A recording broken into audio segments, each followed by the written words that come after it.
দুধ পড়ে না কেন? কি ব্যাপার? কি ব্যাপার? আপনি আমার গরুর সামনে বালতি নিয়ে দাঁড়ায় আছেন কেন? আরে মা বললো গরুর কাছ থেকে দুধ নিয়ে যেতে। আমি সেই কখন থেকে বালতিটা নিয়ে গরুর সামনে দাঁড়ায় আসবো, তো দুধই দিচ্ছে না।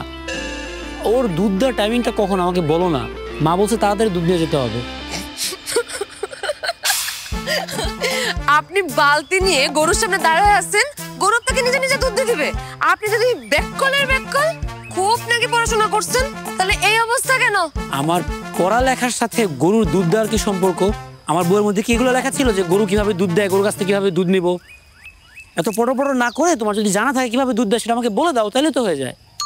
ফুবন মানুষ পায় নাই, আপনারা পাঠাইছে গরুর কাছে গরুর দুধ নেওয়ার জন্য। একটা কাজ করেন, আর কিছুক্ষণ গরুর সামনে দাঁড়ায় থাকেন, দেখেন গরু মেয়ের যদি একটু মায়া দেওয়া হয়, তাহলে আপনারা একটু দুধ দিলেও দিতে পারে।